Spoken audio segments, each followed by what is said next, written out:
There's only two ways you're going to lose money. The first way is if you overtrade, and the second way is if you over risk. That's it.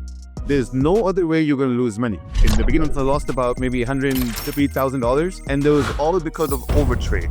I'd be in a string of losses, and I'd be thinking, man, I wish someone could call me and say, hey, Raja, look, you've overtraded, just stop today. My father always told me this. If at the end of every month, if your expenses are done, your payroll is covered, and you're taking a little bit of money home to yourself, then that's fine. Because if you look at it from a 10-year perspective, you will grow year after year after year.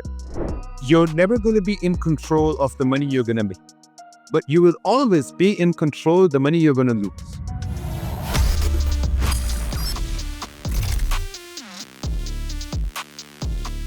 Welcome to the Trading Battles Weekly interview series. I am your host, Jason Sen. This week, please meet Raja Zohar, the visionary trader and dynamic entrepreneur better known as Raja Banks, whose meteoric rise in the global financial markets has redefined success. With over a decade of mastery in trading, Raja's razor-sharp instincts, bold strategies, and unyielding discipline have made him a powerhouse in wealth creation and a trailblazer across industries like education, technology, brokerage, funding, and real estate. Raja, very nice to meet you. Jason, nice to meet you too. And to be honest, that's one of the best introductions someone has ever given me. Well, I can't take credit for writing it, but I'm pretty impressed with it, I have to say. So I'm really looking forward to our chat. And actually, I'm going to get straight into it because before we started recording, you were talking about how technology and the development of social media has really changed the landscape for traders. And that's something I'm really interested in discussing because, I come from the old trading floor days back in the 1980s, 1990s, when trading was shouting and screaming, waving your hands, the striped jackets. And we wrote trades down on a trading card and flicked them to our trading clerks who'd catch them and input them in the system. So, I'm hardly able to keep up with technology today. So, and you have a unique perspective, really, which is going to be interesting for our viewers because you have Dominion Markets, you have a brokerage company and a prop firm company. So you're seeing the other side of the trading arena. You're watching how retail traders perform, and I'd really love to hear more about that. Yeah, I know exactly. So let me ask you this. Like, I'm very, very curious about it. So let's say back in the day when you wanted to, let's say, go long on gold, right? So it was like you had to write down the price and send it to somebody, and then the trade was executed on your behalf by that, let's say, like a broker in the pit or something. Well, I was actually in the pits on the life floor in the 90s. So I was, the guy with the brightly colored jackets. I was a market maker. So when you worked on the life floor, you usually only traded one market. You became a specialist in that market. So I was an options market maker in short sterling, which was 3-month LIBOR. So that was all I traded initially anyway. So you're standing there making prices, bid, offer, competing for the business with the other market makers and sometimes with the other brokers. You're trying to buy at the bid and sell at the offer with the brokers who are bringing in the, not retail business, they're bringing in the, investment banks, hedge fund business, the corporate business. If I wanted to trade another products, well, we didn't have gold futures on the live floor, but a retail trader in those days, my dad was actually a retail trader in the 80s, but he would sit at a desk at home or in an office, and he would literally be calling the broker constantly, where's the FTSE now? Or where's gold or whatever, because it was also difficult to get live feeds. I mean, it was really primitive. I've seen technology develop into something I couldn't have possibly imagined. Yeah, wow. Well, that's interesting because, like, when I first started trading in 2016, to me, it was so interesting to know that on my screen, I can have up to 1,000 instruments moving at the same time. And I used to think that, okay, if I have all these instruments available to me, this means I can trade all of them or the ones I like and just make money hand over fist.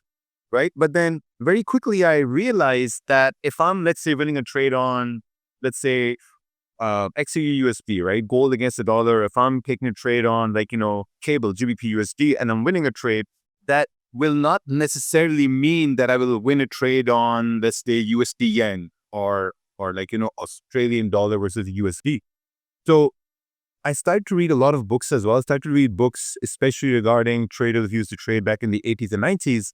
And what I realized was that not all of them, but I think a vast majority were profitable. I may be wrong, but I think the reason why, because they only focused on, let's say, one instrument, gold, oil, like some like, indices and whatever.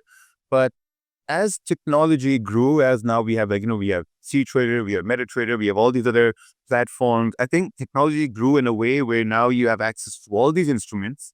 And I think that's where the trader psychology has shifted from focusing on just one instrument to try to make as much money as possible, but try to trade as less instruments as possible in the beginning.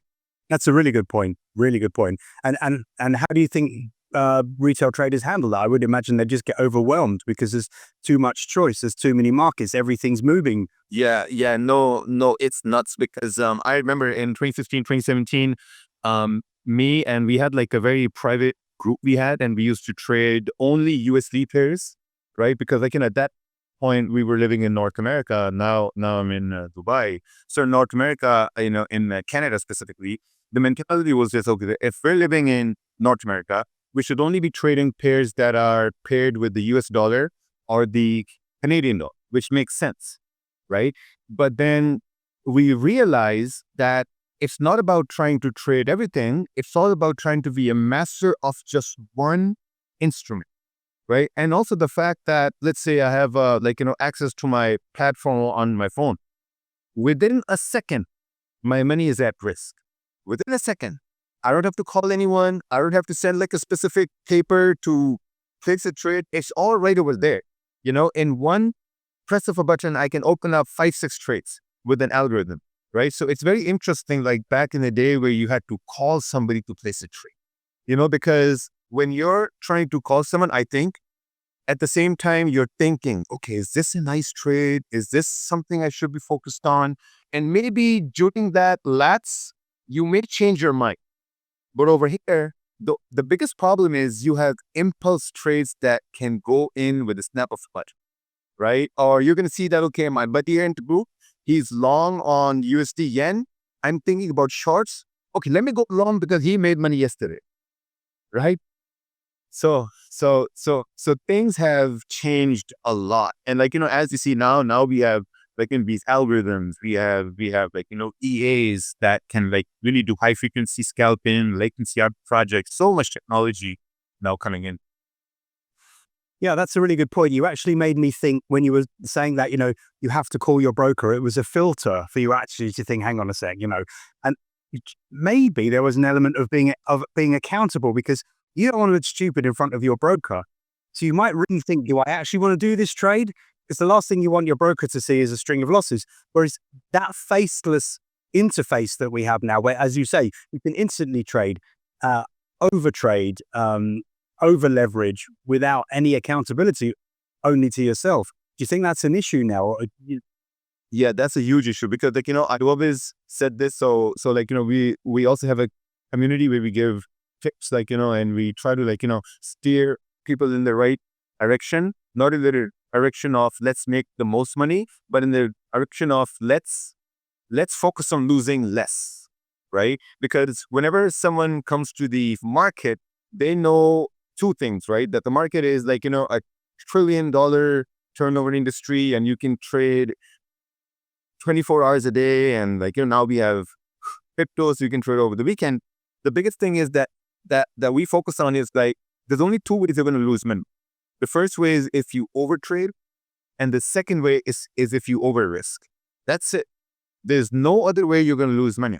And let me ask you this. So back in the day where you had to call a broker, would it be the fact that sometimes the broker will say, Jason, are you sure you want to place this order? Like, was there some sort of... That's a good question. I didn't experience that because obviously I was a floor trader. So I did have to answer to my boss and to my risk manager. Although I was what was called a corporate local. So I traded my own book, but I was finance. So I had some power. I had some ammunition. But yeah, that's actually a good point. If you were a regular customer of a broker and you had a relationship with a broker, he would want to maintain your business. He would not want you to blow out. So I think it's a good point. He probably did have a role as an accountability partner and would be like, hey, this is going wrong. Do you think you should get out or cut some of the position? For sure. I would imagine that was the case. And you don't have that now. No. I mean, I hear the disreputable brokers these days are saying, hey, you should put some more money in your account. Yes, like now the things have changed so much, man. Like as you said, you're trading on a terminal and everything is faceless. You can't call anyone, you can't discuss with anyone. But what we do on our part, because in the beginning, I lost a lot of money. Like in the beginning from 2016 till 2017, I lost about maybe 120, $170,000. And that was all because of overtrade. There were also at times, Jason, that I'd be in a string of losses and I'd be thinking, man, like I wish someone could call me and say, hey, Raja, look, you've overtraded. Just stop today. Just stop for the day. So you're going to be easy for the rest of the day. But no call would come in, no email, no message, nothing. So when we started coming in markets, we have some very, very loyal clients on our platform. And sometimes we give like a courtesy call to some client that, hey, look, you're up, let's say a certain amount and you're trading at this point. There's no volume in the market. Do you really think is that a good decision to make? And to be honest, the clients are very thankful. They say, okay, what? I appreciate the call and you're absolutely right.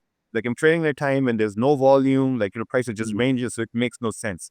So I think there's a lot of ethical ways as well involved in the industry where not many companies look at things like this. But me as a trader, we're just trying to do something which someone would have done for me. Right? Sure. For example, we have a Kai.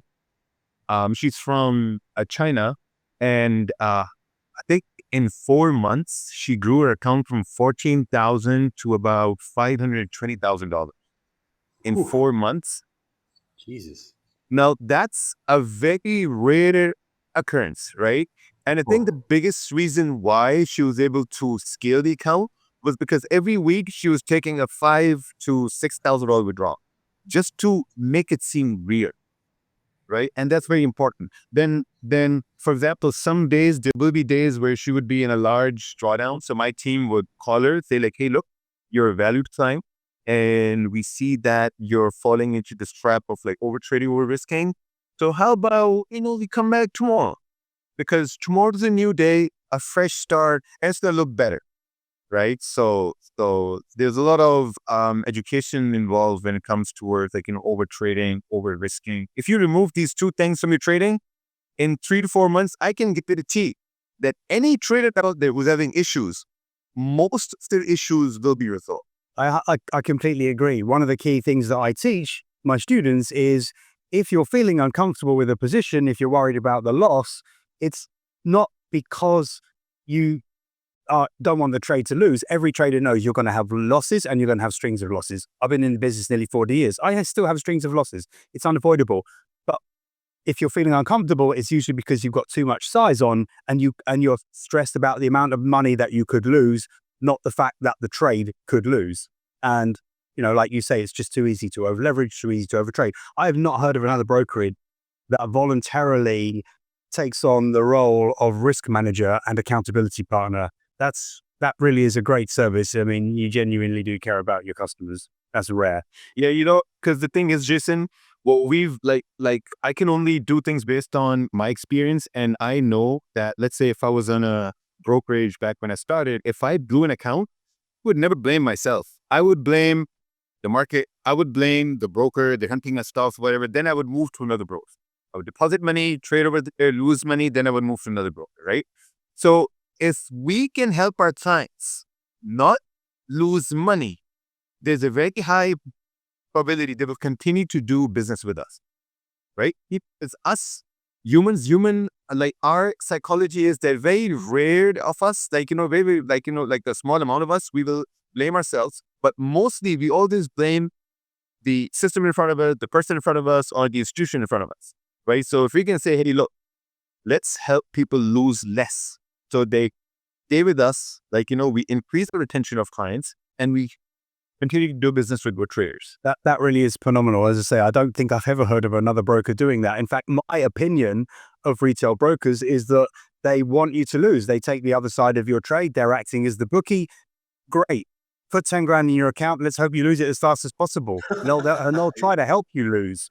So what you're doing is unique, I believe. Yeah, thank you. Like, like our whole ideology is this, like, look, from a business perspective, of course, we want to grow. Of course, we want to make money, right? That's given. But my father always told me this. He told me, like, look, if at the end of every month, if your expenses are done, your payroll is covered, and you're taking a little bit of money home to yourself, then that's fine. Because if you look at it from a 10-year perspective, you will grow year after year after year.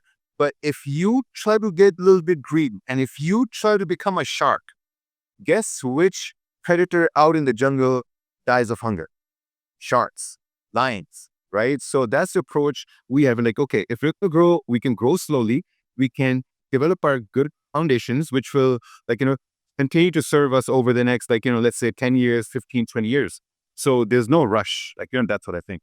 And I think ethical business has much more important than, like, anywhere where you try to make the most out of your client. This is an important business lesson. And I know that because I have several businesses, and I know that it takes a long time to build a business to become successful. You can't be in a rush. But this is such an important lesson for traders. Traders think, oh yeah, I can put some money in an account and I'm going to build this up over the, every month I'm going to make money. Every week I'm going to get, as soon as someone comes to me and says, how much money can I make a week with you? How much money can I make a month with you? I'm like, okay, I can't waste my time. You've got completely the wrong approach. This is not about how much money you can make. It's about building processes. There is anyone who's significantly profitable in their first year is lucky. I believe it takes 2 or 3 years to really, really understand what you're doing and have any chance of being consistently profitable. I can tell you, after 40 years, I'm not the gifted trader. I can't just look at a screen and go bang and make money come out of it. I still have to work hard. I'm still learning. Yeah. Anyone who wants to get into this game has to understand this is a long game, and you must protect your capital. That's the number one thing. Yeah, exactly. It's not a screen. And the funniest thing is when traders come to us and they have this Excel sheet, right? In this Excel sheet is that, okay, starting balance 500. Then every day, if I do 1%, over the 3 months, that will compound to like 100,000. I'm like, look, that's not realistic. It's going to take losses. Like, okay, that makes sense on paper. It makes sense. Perfect. Right? But the real world is, let's say you have a strategy, and if your strategy has let's say like a 60 to 70% win rate, right? You trade 1 to 3 days, you win 1 to 3 days. How are you going to react when that losing probability happens on the 4th and the 5th? That's the most important. Are you going to accept that, okay, this is the losing probability, I'm totally fine? Or are you going to say that this probability sucks now because I lost? Exactly. And are you then going to give up and go and look for another strategy, which you will then give up on when it doesn't work, for a week or something? I can have 2 or 3 weeks where I really, right now, because it's the last 2 to 3 weeks of summer in August, I'm telling my subscribers, don't get too involved. Cherry pick your trades.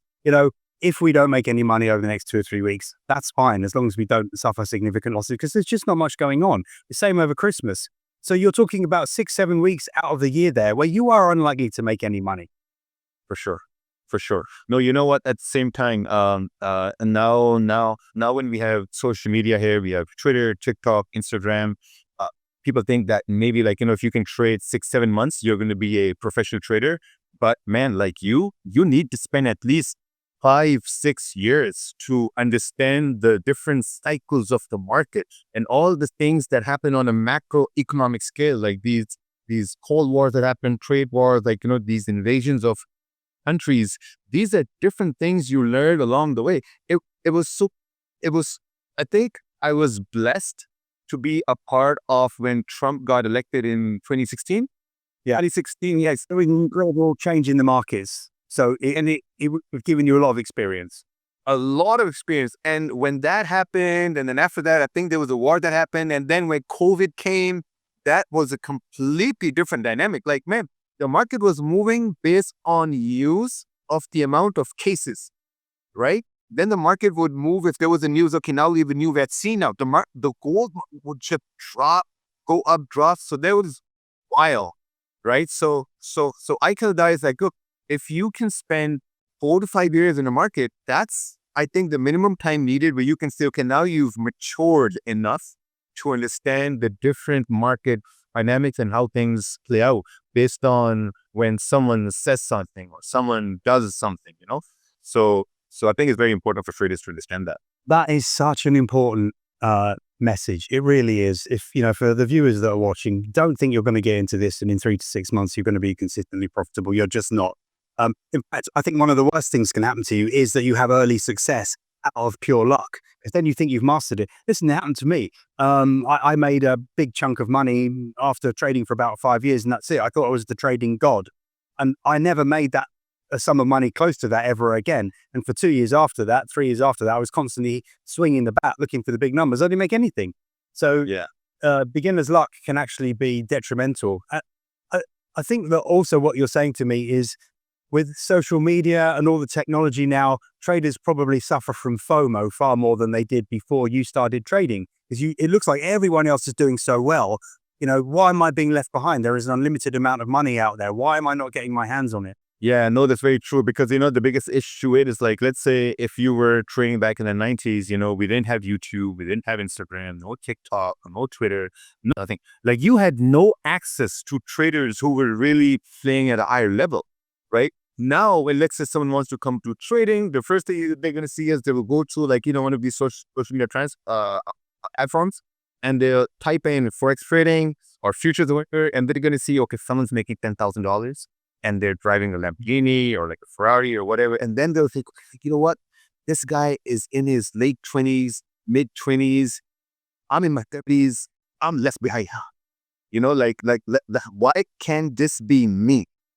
Just because you see that, it doesn't mean that that's going to be a reality for a majority of people. Like, you don't even know what those guys are doing in the back end, right? So for me, it's an illusion, because let's say if someone who's in their early 20s, I remember when I was 21, 22, I had these big goals, had these big dreams. But unfortunately for me at that time, there was no social media. There was High Five, there was MySpace, but I think there was no these social media traders there. So I knew that, okay, for me to be where I want to be, I think it may take like 10, 12, 15 years.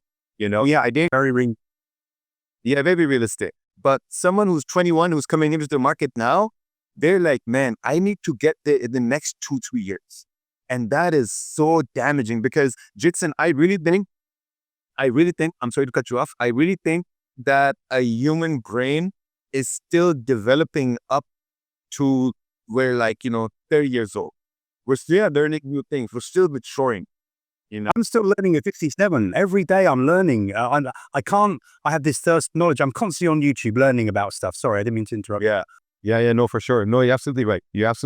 But man, you're only 57 years. Okay, if I was so friendly at 57, I'm going to be happy. So, wow. Many things you've made me think about.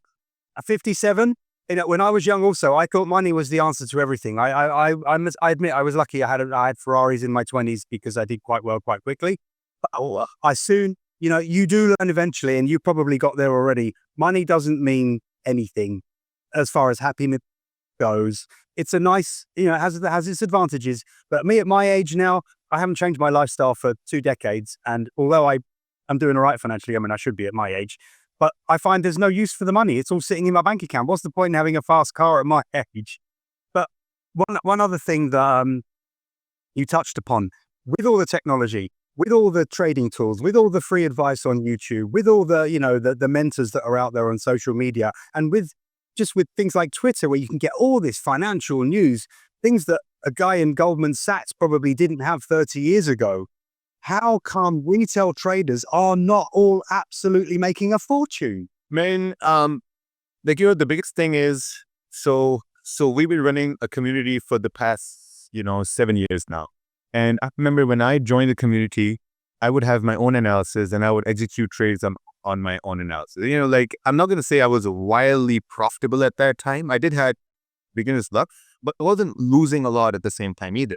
But the problem started when, like, in every community, you have this guy or girl, like, some individual where you look up to and say, oh, wow, like, he's a great trader. Their analysis is so amazing. So quite often what would happen is that I would have my own analysis on, let's say, gold, and I'd be looking at long. And this person would have a short analysis. Now, obviously, like, the everyone starts to get intimidated. They say, okay, you know what? Like, we're looking at long, he's looking at short. He's done well than us. So maybe it's going to be a short. So we would follow those analyses, and guess what would happen? Price would go bullish, and then we would say, because of you, I lost it. And that guy would say, I didn't tell you to take a short. You should just follow your own analysis. So I think that's where a lot of problems happen, that traders are not giving themselves a pat in the back to be able to follow their own analysis, because at the same time, it's the same thing we discussed earlier, that the biggest reason why I think they're not being profitable is because not enough traders are focusing on their own strategies for a period of time. Like, let's say you're going to have a strategy, it's not going to work. Then you're going to say, okay, you know what? I maybe need that one indicator. You're going to put your EMAs on the chart. You're going to trade that. You're going to lose. Then you're going to say, okay, you know what? I need Bollinger Bands, or I need stochastics, RSI. In the start, Jixon, I have done a PhD on all analysis, on all indicators. I tried every indicator out there, and guess how much they bid? Nothing. No. Not everybody does it. Yeah. And then I realized is that, what, if you have a sample of 500 trades, minimum 500 trades on a specific strategy, and you're going to look at that and say, you know what, this strategy is 60% profitable. There's no strategy that's 100% profitable or 90%. It doesn't exist. Maybe on social media it exists, but in the real world, when you're trading, it doesn't exist. That's when you start to get a little bit more mature, and you start to really understand the true essence of trading. That's such a good point. You have to have a data set to analyze. You can't look at 25 trades and then decide whether your strategy is working or not. But let me ask you this. So you did really well in your 20s, right? You did well in your 20s. You made your money. Then you came into your 30s and 40s. So was it because you got everything out of your system by having cars and trying to get like watches, and later on you realize, okay, this is like whatever at this point. Like the main focus is like family, raising kids, and just living comfortably. I think I was lucky enough to realize at an early age that the material things they weren't as amazing as I thought they would be. The first time I sat in a Ferrari, I was 24 years old, and it was my Ferrari. I just bought it. I'd never touched one before. It was an amazing feeling. And the second time you drop it, it's a great feeling. And then the third time, it's a good feeling. And then in the end, it's a pain in the ass, because you're like, I can't park this car here. I can't park this car. I don't know if someone's going to scratch it. And then you're constantly worried. And then you come back and you parked it and someone spat on the car, or, and in the end, like, okay, you just don't get the pleasure from driving it the way you used to. And you realize this is just stupid, and it's a devaluing asset. And so within a few years, I stopped doing that, and I started buying property. And obviously that's been a much better way to spend the money. Yeah, that's what I tell guys now, true, because like, I have a Ferrari at this point, and to be honest, now I just make sure that I drive it once a week so the battery doesn't die. Yeah, that's true. That's so true. You feel like you better get out in it. It's not like I can't wait to drive it. We think I better drive this thing. Yes, that's it. Because now I've truly understood that, okay, like, you get it out of the system, and the main focus for us now is the same thing. Like, I have 3 kids at this point. Financially, we're doing good, comfortable. The main focus is to just invest in properties, try to get passive income up, and like just to live a comfortable life where we don't have to worry about, money is tight over here, we can't do this now, but that's true luxury when you're not worrying about money. And yes, and enjoy the journey, because the journey, learning and building your self-respect and building confidence in what you do, that's the real pleasure. It's not what you can buy when you finally get somewhere or achieve a financial target. No, that's true. That's true. You're absolutely right. Absolutely right on that. The dreaming about buying something is usually way more exciting than the actual buying it. So like once it's just out of the system. And you're like, okay, you know what, like what's next now? What's next? And you're like, my journey has always been like this. Okay, so I've always been a kind of a person that if I'm gonna come into the industry, I would look to see that, okay, what are certain things I can change, because in every industry, there's a certain type of monopoly. And the way you break a monopoly is to see that, okay, what are things that need some adjustment? What are things that need some improvement? And once you improve on those things, you've broken a monopoly, right? So in the beginning, when we started Dominion Markets in 2021, the question was always that, okay, how are we going to be different from other brokerages out there that have been there for 15, 20 years? And Jason, let me tell you this. Not a lot of platforms out there were providing education to clients because they have this thinking that, okay, if we try to educate clients, it may go against our business, ideology, because, an educated client is a profitable trader, and a profitable trader, it may be bad for business. So what we did is we did this, that, okay, if you come onto a platform, you pay commissions to trade, obviously, and you can use those commissions as an incentive to get education. Or we developed a product called Magic Keys. Seen this before? So what you can do with Magic Keys. Yeah, I've seen it. Yes. So we developed it to make sure that traders have the speed to manage their positions, close half, close customers, do a lot of risk management analysis on charts. So we said, okay, with your commission, I've seen it. you can also get Magic Key. Oh, you have one? Yes, which was saying that I've seen it. It's a great tool. I actually bought one and I recommend it to my subscribers. Yeah, nice. So that's what we did. We're like, okay, we're going to give all our clients an incentive to get this, because the rule of business is this. If you can make your client feel comfortable and you can make them feel safe, they will be willing to do business with you for a long amount of time.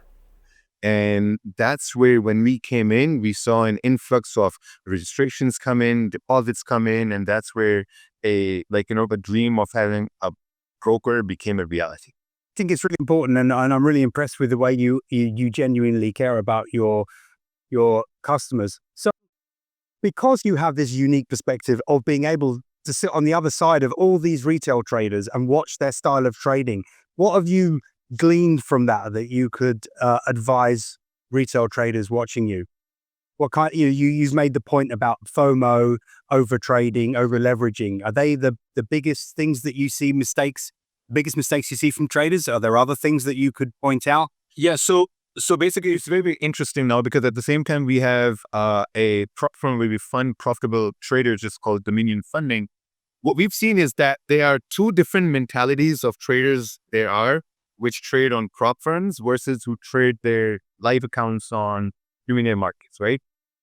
If you have a trader that is not disciplined on their live account, because there's no restriction, like there's no such thing as that, hey, if you take more than 2-3 trades, your account will be locked. There's no such thing. That when you take that same trader to a prop account, to a prop firm, now in a prop firm, there are rules of you can have a max drawdown a day. You can have a max drawdown, which you can have on a specific trade. When all these rules are in place, automatically that non-disciplined trader becomes disciplined, because they know really that if my drawdown increases, let's say more than 4%, I'm going to lose my account. So they are more disciplined, and they pass their phase 1, phase 2, and then they eventually get a payout, right? But a trader which is disciplined on a prop firm, it's very difficult for them to be disciplined on a live account, because they don't treat it the same. But at the end of the day, it all boils down to over trading, over risking, and there's no book written on how not to overtrade. There's no webinar on that. There's no course on that, other than the fact that you have to hold yourself accountable to say, okay, you know what? My head will press the button of a mouse after 2 trades. There's a guy in our community that said that, he said that I wished there was a way that someone could chop off my hand after 2 trades every day, and then I can put my hand back again. Yes, I wish there was a way like that to, stop him from overtrades. Well, this is the key point, actually, that we were talking about earlier about having an accountability partner.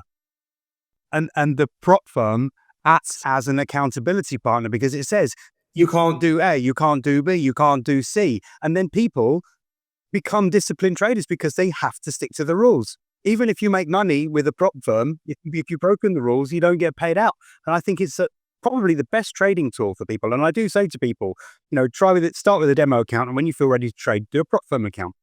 Because you treat it like real money because you paid for the privilege of trying to get funded, but you absolutely have to stick to the rules. It's a brilliant learning tool, if nothing else. Yeah, exactly. Also, there's one tip I give to guys all the time. When guys come in, they say, okay, you know what, I'm going to try a demo account and then go live, whatever. I say, hey, look, listen. If you really want to trade a prop account, this is what you should do. Deposit, let's say deposit $500 in your account, trade that account, and look at what the price of that prop account you want to buy. If the price of that account is, let's say $300, $400, whatever the price is, let's say it's $300, right? You trade your $500 account, grow that up to $850, withdraw that amount, then buy the prop account. Because when you do this, what you've proven to yourself is that you are profitable, you're disciplined, you're consistent, and you are disciplined enough to withdraw money to use it for a real life, you can use it for a real life utility, which is a prop account. So that way, your prop account is getting from the money you made in the markets, not something you get from a paycheck or pocket money or whatever. And we found that when traders do that, they come onto the prop account with this skill of being disciplined, consistent, being able to withdraw money, all this excitement. Because Jason, I remember when I first deposited $200 to my live account, I was so excited. I was like, wow, I have this digital money on my platform and now I can trade and make money. But I lost in 2 weeks, I lost that account. So then I realized that, okay, I need some guidance. I need to learn from someone, and that's how, that to me now it's long, but it's been a journey. Yeah, but everyone follows that journey that you're describing. There is no way to avoid it. And we learn from our mistakes. We have to make mistakes. The key, as you said earlier, is to make those mistakes small and survive the mistakes and learn the lesson and don't make that mistake again. Yeah, no, that's true. Because in the beginning, whenever someone comes in, they want to make the most money possible. But in the beginning, I think it's very important to make sure how can you stop the bleeding. Because the first thing that happens is you start to lose money. You haven't had beginner's luck. If you had beginner's luck, that's a bigger problem than losing money in the beginning. Because now you start to think about, okay, I'm winning now. We can buy that 80-inch TV, or we can now buy that car after 6 months. But it doesn't happen. So what we tell guys is let's focus on losing less, because there's a journey of traders. The journey of traders is that you're going to lose money, then you're going to be at break even, and then you're going to become profitable. But Exactly. the break even part is where a lot of traders get stuck in that break even. They're not you're not losing. So we tell us this: if you can just focus on losing less, your winners will start to look bigger than your losses, and slowly you're going to move over to the profitable. It's a really good lesson. Yeah, take care of the losses and the profits will take care of themselves. And you're right. It's a really good point you've made.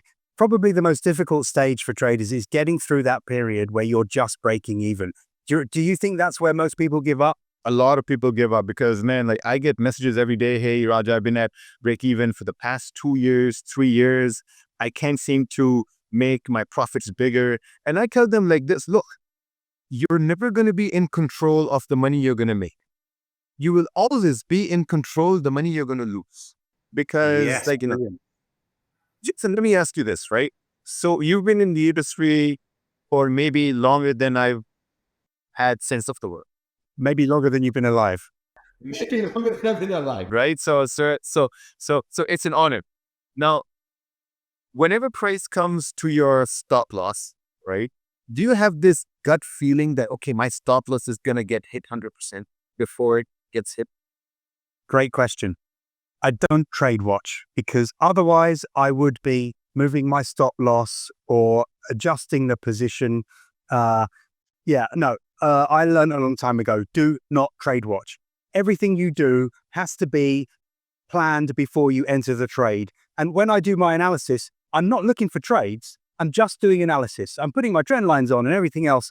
And if something jumps out at me and I'm like, oh, that's an opportunity I can't miss. That fits in with my strategy. I'm going to do the trade. And it's usually a resting order, a pending order, a buy below the market, a sell above the market. So I can enter the orders and I might find a dozen opportunities each day, but maybe only 30% of those orders will execute because the others, they just don't hit the entry point. And half the time, I don't even know what orders have been executed because I'm just not watching. I've planned the trade. I'm trading the plan. I've got my stop loss. I've got my target and I walk away. If I don't do that, I will screw it up. Yeah. And for people who are watching, this is the 100% example of being mature in the markets to say, okay, you know what? I place my orders and I don't care what happens. They're there. If they go in where I wanted them to go, that's amazing. And man, thank you for that. But this was for the traders who look at, let's say, the 1 hour time frame or the 30-minute time frame. Majority of us, we can sense the stop loss is going to get hit.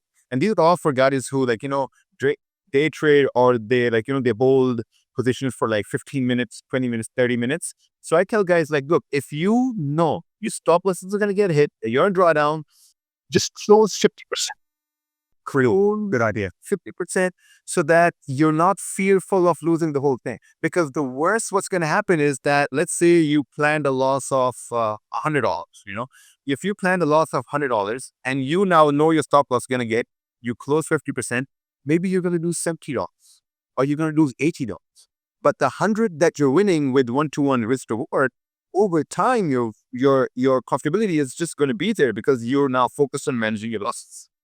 Yeah, really good lessons for people who are watching, really good lessons.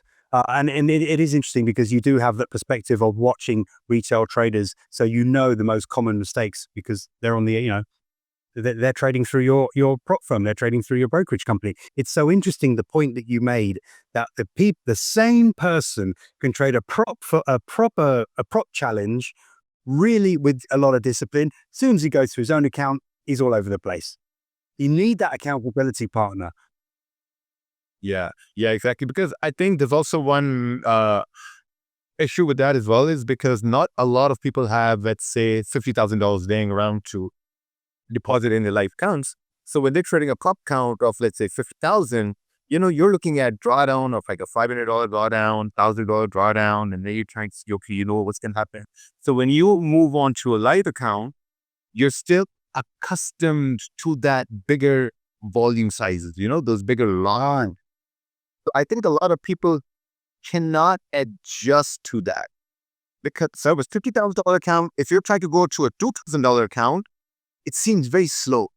It seems, so I think that's where the main issue happens psychologically. That's a really interesting point as well.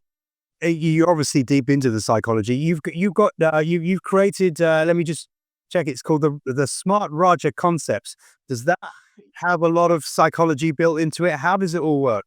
So I've built that based on the issues I had, so for example, the biggest issue I had in the beginning was that I had to wait for let's say the 30-minute candle to close to execute a trade, right? But sometimes there would be so much order in the market that the candle wouldn't close. It would just continue moving. And while I'm waiting for the candle to close, now I say, okay, now I've missed a trade, right? I've missed a trade. And now if I enter too late, I'm going to be caught in a retracement or whatever. So then I looked into that. Okay, how could I been a part of this trade as it was moving before waiting for the candle to close? So we looked at the 15-minute time frame, and that's where we found out there's something we called an impulse entry, right? Where a smaller time frame will break the high of the previous candle, because when a candle, it breaks the high, there's a higher probability for the candle to make a higher high and a higher, right? So when it breaks the high and there's volume, technically it should continue to make a higher high. Yeah, it's probability. You're putting the odds in your favor by waiting for that signal. Yes, exactly. So that's where impulse entry came in. Then, there were some issues about where, some traders would get scared in a drawdown. So they would close the trade.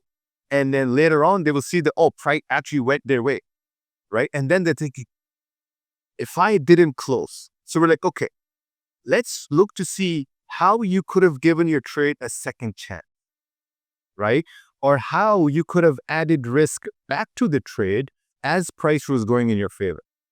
So I think the biggest reason why people close their trades early is because they are fearful, and fear only comes when there's lack of confidence.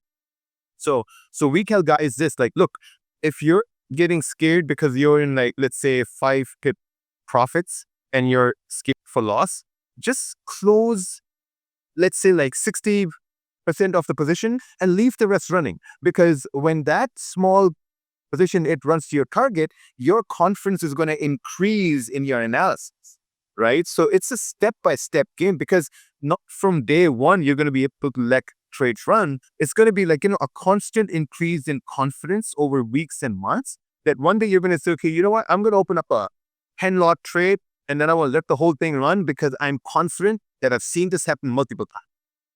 So that's where the thing about smart Raja concepts came in, okay, just to help myself. And people started to see value in it and then just grew to what it is now. Yeah, I'm not surprised. You've clearly learned an awful lot. Well, you've been trading for a decade. I mean, that's a significant period of time. You've learned a lot. You've made all the mistakes. You've learned from them, and you're keen to help others and teach them to avoid those mistakes. So you're trying to give people a shortcut, really, which is a rare thing in financial markets. But you're trying to help people not make all the mistakes that you made. I saw this different shift in the industry because when I first started, everyone out there was trying. Well, most of the some educators, they were trying to teach people based on the material things they had. So at that time I was 31, 32, and I would always look at that and say that, okay, okay, I'm an older person at that time, 30s. I was still I'm trying to get mature a little bit. I would think that, okay, why would someone learn based on a material object? Why not learn based on the value and the knowledge the person is trying to provide? So when we started to build our base around education, it was all around providing the best value and knowledge possible.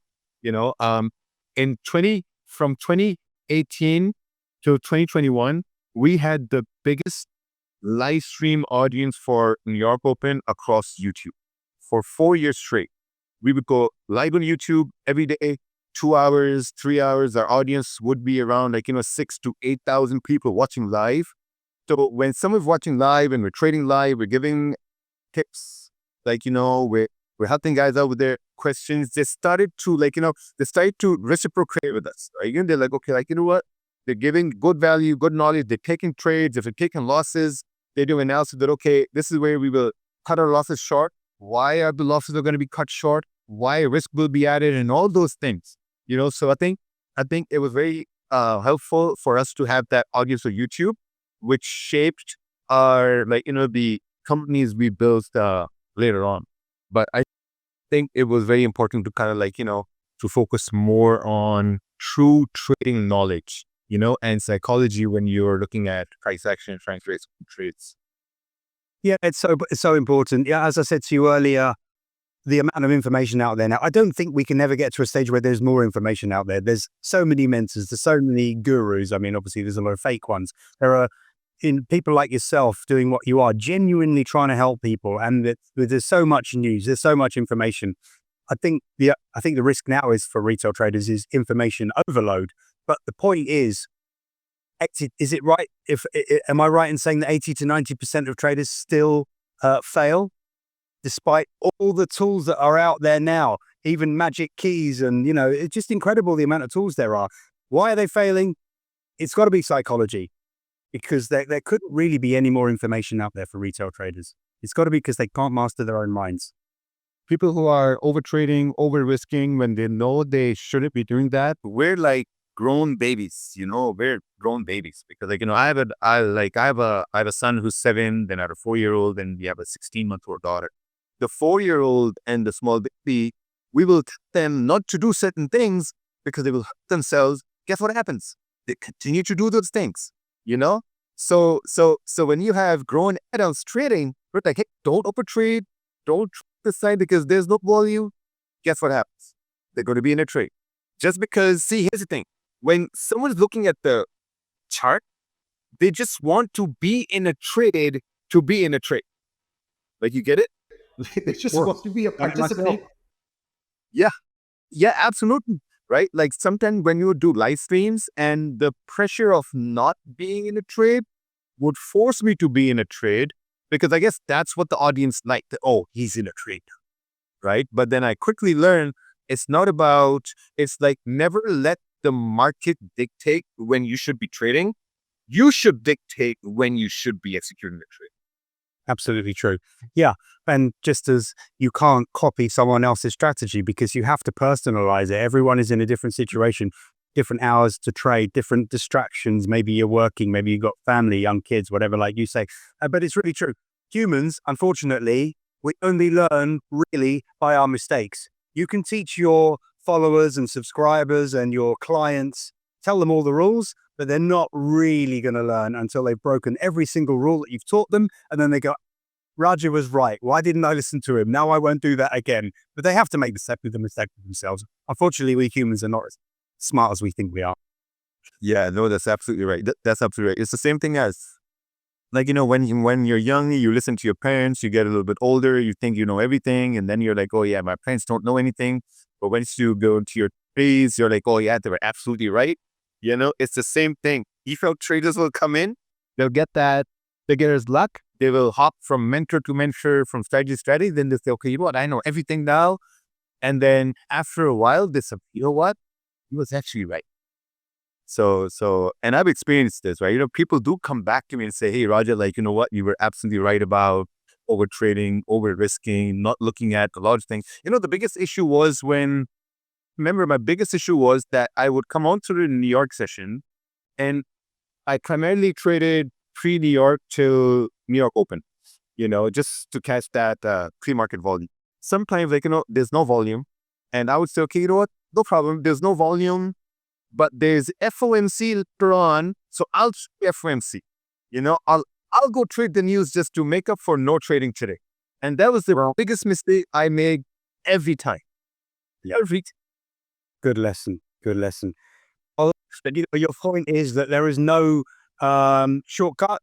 There is no replacement for experience. You have to make your own mistakes. And while you're on that journey, it's not going to be months, it's going to be years. And if you're trading your own real money, make sure it's a really small amount of money because you can't trade without money. And Dominion Markets. So you've got Dominion Markets and Dominion Markets Funding. Is that the name of your prop firm? Yeah. So we got Dominion Markets and then we all have Dominion Funding. So that's where, we fund prop traders. Anyone watching, look up Dominion Markets, Dominion Funding. If you want to sign up with a reputable broker who is genuinely interested in helping you in your trading journey, grow over the years and preserve your capital in this very difficult industry. And do you pass on your smart Raja concepts through these companies? Yes. So basically, whenever clients sign up to Dominion Markets, they do get access to education because here's the thing. In the beginning, I didn't have any access to education, so I had to learn the hard way, my own, join some things, but it didn't really work out. So that's a change we made. Whenever a client comes in, you get education on basic price action, risk management, how to manage your losses, all those things. So they do get access to that once they sign. Great. You don't do live events in Dubai, do you, by any chance? I'd love to attend one if you ever do. Yeah. Oh, are you Dubai? But I pass through Dubai a lot because I go from Europe to my home in Asia all through the year. So, I'm definitely going to buy you a coffee. Yeah. No, at the end of September or early October, we're going to have an event in Dubai. Quite funny. We do in-person events every 2 months in different places. Like last time in July, we were in Romania. Before that, we did Cyprus. Before that, we did, I think in November, we're going to be in Sydney or Melbourne in Australia. So we do these events, like, because it's very important to put a name to the face, and I'm a very generally social person myself, so I like to meet our clients, meet our partners, overall it's a good opportunity to network.